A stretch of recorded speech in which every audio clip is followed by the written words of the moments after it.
Hello students, welcome to Lakshya biology classes. This is professor Abhishek Tripathi. आज के lecture में हम डिस्कस करने वाले हैं nitrogen metabolism and nitrogen cycle को। पर उससे पहले हम डिस्कस करेंगे एक छोटा सा topic which is about toxicity of micronutrient. Topic का नाम क्या है? Toxicity of micronutrients.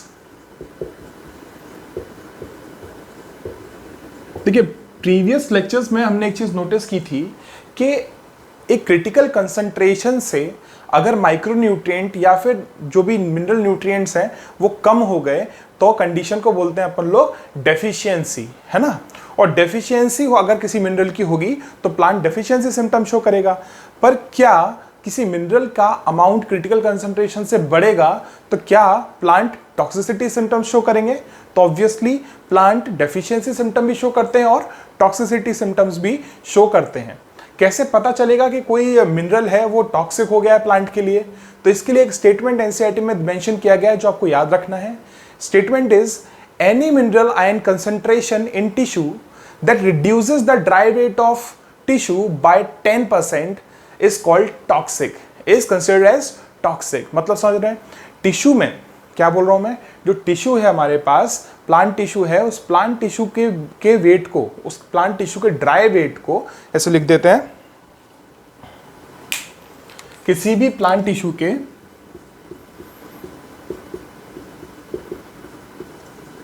इसका जो ड्राई वेट है अगर ये रिड्यूस हो जाता है बाय 10%, रिड्यूस्ड बाय 10%, किसकी वजह से? Due to increase of any micronutrient. तो इस कंडीशन को हम लोग बोलेंगे टॉक्सिसिटी। क्या बोलेंगे? टॉक्सिसिटी। क्या है? सिंपल सा एकदम। क्या याद रखेंगे? अगर किसी प्लांट टिश्यू का ड्राई वेट रिड्यूस हो जाए by 10% due to increase in any micronutrient, this condition is called as toxicity. एक तो हमको ये चीज याद रखनी है। सेकंड, हमको क्या याद रखना है दैट देखिए, अगर बाय चांस ऐसा हो गया, इसका एक एग्जांपल ले लेते हैं। अगर बाय चांस ऐसा मानिए कि जो मैग्नीज है इसकी टॉक्सिसिटी हो गई है ना, तो इसके टॉक्सिसिटी सिम्टम्स जो हैं ये कैसे कैसे दिखने वाले हैं? तो मैग्नीज की टॉक्सिसिटी की वजह से क्या होगा, आपको याद रखने पड़ेंगे कि जो ब्राउन ब्राउन स्पॉट्स आपको लीफ पे दिखाई देंगे, पहली चीज। दूसरी चीज, आपको क्लोरेटिक वेन्स दिखाई देंगी। कैसे स्पॉट्स दिखाई देंगे? तो आपको ब्राउन स्पॉट्स दिखेंगे और साथ में क्लोरेटिक वेन्स। किसकी टॉक्सिसिटी से? तो यहां ले लेते हैं एग्जाम्पल।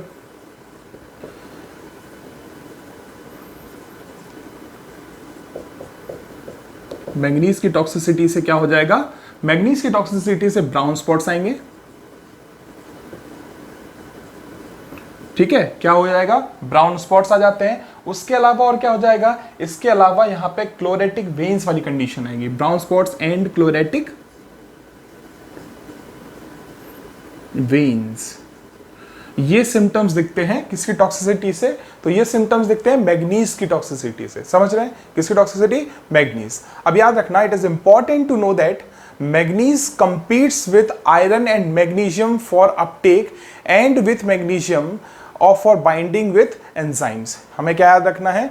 जो मैग्नीज है it competes with magnesium and iron for its uptake. Manganese competes with magnesium and iron। ठीक है, किसी क्यों competes with magnesium and iron? to bind with enzymes। क्या समझे? तो एंजाइम्स के साथ बाइंड करने के लिए जो मैग्नीज है वो किस किस से कंपीट करता है? वो मैग्नीशियम से और आयरन से कंपीट करता है। ठीक है, किससे बाइंड करने के लिए? सिर्फ एंजाइम से बाइंड करने के लिए। ठीक है, अब एक और चीज याद रखिए, मैग्नीज जो है it inhibits calcium translocation in shoot apex. तो मैग्नीज जो है it also inhibits calcium translocation in shoot apex. समझ गए?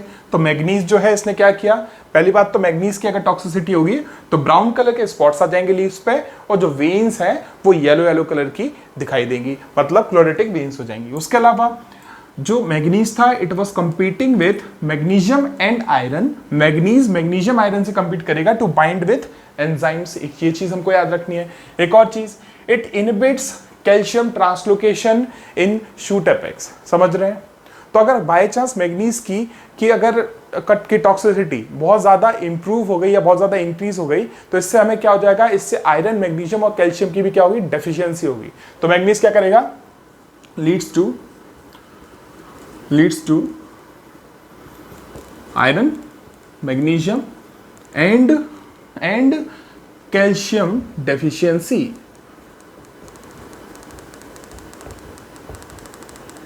तो मतलब सिर्फ और सिर्फ मैग्नीज की टॉक्सिसिटी नहीं हो रही है, मैग्नीज की टॉक्सिसिटी के चलते कैल्शियम की, आयरन की और मैग्नीशियम की क्या हो रही है, डेफिशिएंसी हो रही है, और इसकी वजह से डेफिशिएंसी सिम्टम भी ऑब्वियसली दिखने ही वाले हैं। समझ में आ रहा है। तो मतलब कि क्या याद रखेंगे आपको, अगर क्रिटिकल कंसंट्रेशन से कोई मिनरल कम हो गया है तो उसकी डेफिशिएंसी सिम्टम शो करेगा प्लांट, अगर क्रिटिकल कंसंट्रेशन से कोई मिनरल ज्यादा हो गया है तो टॉक्सिसिटी सिम्टम शो करेगा प्लांट।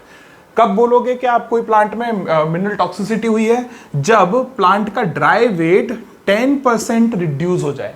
कितना रिड्यूस हो जाए, 10%। वेट वेट नहीं है, ड्राई वेट है। ड्राई वेट अगर 10% रिड्यूस हो जाता है तो मतलब मिनरल टॉक्सिसिटी हुई है प्लांट में। और क्या डेफिशिएंसी सिम्टम्स शो होंगे, नहीं, क्या टॉक्सिसिटी सिम्टम्स शो होंगे, तो obviously toxicity symptoms plant show करेगा। याद रखिए, एग्जाम्पल के तौर पर अगर बाई चांस मैग्नीज की टॉक्सिसिटी हो गई तो आयरन मैग्नीशियम एंड कैल्शियम तीनों की क्या होगी, डेफिशिएंसी हो जाएगी, उसकी वजह से डेफिशिएंसी सिम्टम दिखेंगे इन तीन के। समझ रहे हैं। तो मिनरल टॉक्सिसिटी एक इंपॉर्टेंट पार्ट है, ये सारा इंफॉर्मेशन आपको याद रखना है। अब हम आ जाते हैं, चलिए तो हम डिस्कस करेंगे अबाउट नाइट्रोजन मेटाबॉलिज्म। शुरू करें। देखिए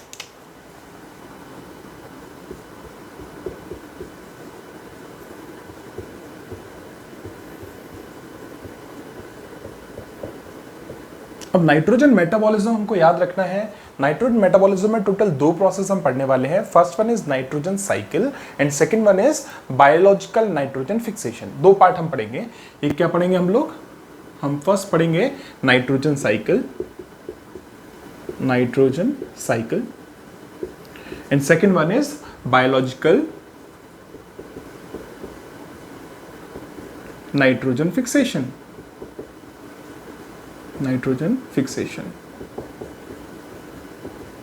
ठीक है। अब याद रखिएगा नाइट्रोजन साइकिल जो है इसमें टोटल तीन पार्ट हम पढ़ने वाले हैं। First one is nitrification, second is ammonification and third one is denitrification. तीन पार्ट है नाइट्रोजन साइकिल में। कौन सा पहला पार्ट हम पढ़ने वाले हैं, मार्कर चेंज करता है। देखिए फर्स्ट पार्ट जो हम इसमें पढ़ने वाले हैं वो है नाइट्रिफिकेशन,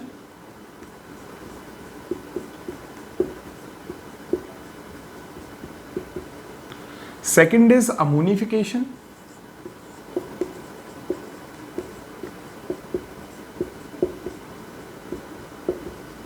एंड जो थर्ड पार्ट हम पढ़ेंगे वो रहेगा हमारा क्या, डीनाइट्रिफिकेशन।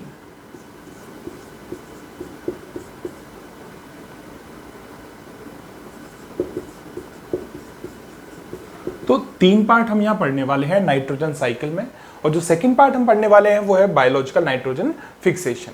ठीक है। तो अब तीन टर्म्स है हमारे पास, इन तीन टर्म्स का क्या करेंगे, एक बार इनको डिस्कस कर लेते हैं। देखिए सबसे पहला टर्म यहाँ पे लिखा है nitrification.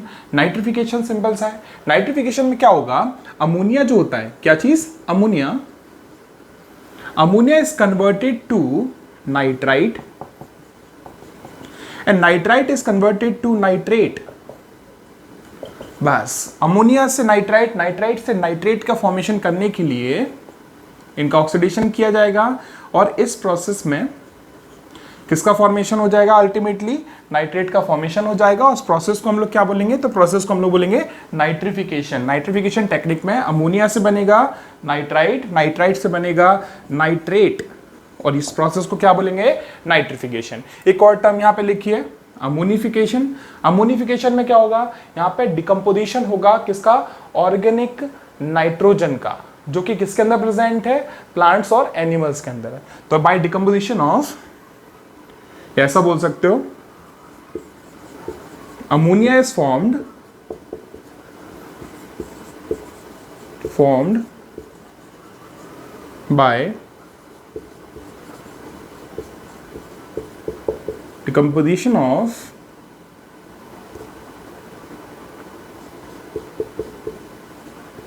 nitrogen present in by decomposition of plants and animals. Plants and animals, है ना, क्योंकि जो भी प्लांट और एनिमल हैं उनके पास में नाइट्रोजन कंटेनिंग कंपाउंड्स होंगे, बायोमोलिक्यूल्स होंगे। जो भी नाइट्रोजन कंटेनिंग बायोमोलिक्यूल्स प्लांट के पास में या एनिमल के पास में प्रेजेंट है, वो प्लांट और एनिमल के डिकम्पोजिशन के बाद उनकी बॉडी से फ्री होके सॉइल में आ जाएंगे। और सॉइल में किस फॉर्म में आएंगे? तो अमोनिया के फॉर्म में आएंगे।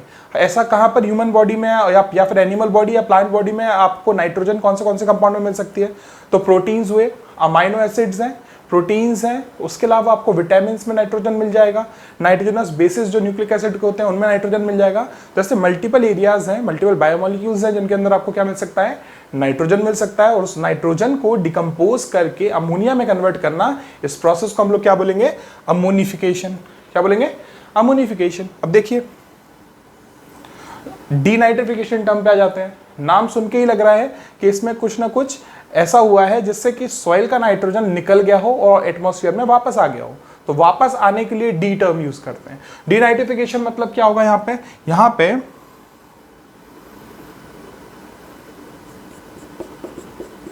Fixed nitrogen in soil is released back to atmosphere, back to atmosphere।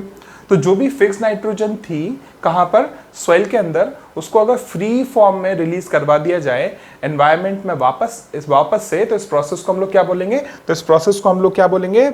Denitrification. इस प्रोसेस को हम बोलते हैं डीनाइट्रिफिकेशन। तो ये तीन टर्म्स हमें याद रखनी है। किस में आती हैं? ये नाइट्रोजन साइकिल में आती हैं। ठीक है, अब एक चीज देखिए जरा, जो नाइट्रिफिकेशन के स्टेप्स हैं, एक बार वो स्टेप्स मैं आपको लिख के देता हूं, और साथ में कौन से बैक्टीरिया इसमें इन्वॉल्व है उनके नाम भी हम एक बार नोट डाउन कर लेते हैं। देखिए जल्दी से।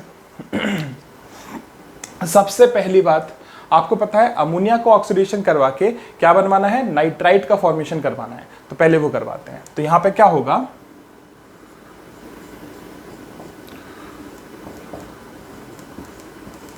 2NH3 plus 3O2 will give, क्या मिलने वाला है भाई?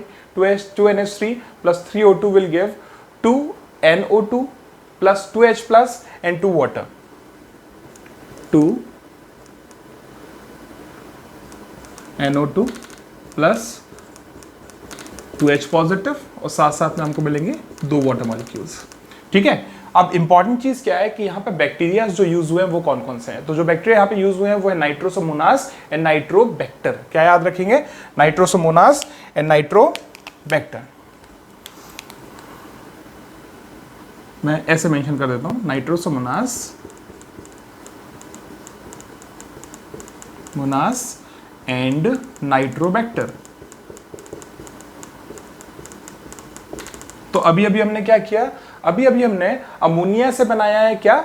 नाइट्राइट। अब नाइट्राइट से नाइट्रेट बनाने के लिए अगेन हमको ऑक्सीडेशन करना पड़ेगा। क्या करना पड़ेगा? ऑक्सीडेशन। तो देखिए जरा, नाइट्राइट से नाइट्रेट बनाने के लिए क्या करना पड़ेगा?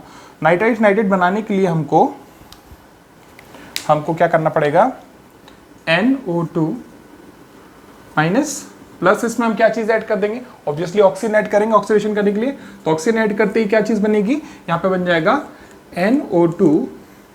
NO3 minus. ठीक है, NO2 के साथ में हमने ऑक्सीजन को रिएक्ट करवाया और फाइनली हमें मिल गया NO3 माइनस। मतलब कि क्या बन गया? अब हमारे पास नाइट्राइट बन गया। तो ये सिंपल सी 2 स्टेप्स है। देख सकते हैं क्या क्या हुआ? बैलेंस करवा देते हैं इसको, रिएक्शन को। ठीक है, अब देखिए, तो पहले क्या हुआ? अमोनिया जो था, अमोनिया के इसको हमने ऑक्सीडाइज करवा के क्या बनवाया? नाइट्राइट बनवाया। नाइट्राइट के साथ साथ में हमने अब क्या किया? उसमें और ऑक्सीजन ऐड किया और ऑक्सीजन को ऐड करके हमने नाइट्रेट का फॉर्मेशन करवा दिया। तो अमोनिया से नाइट्राइट से नाइट्रेट बनाने की प्रोसेस को हम लोगों ने क्या बोला है? हमने इस प्रोसेस को बोला है नाइट्रिफिकेशन।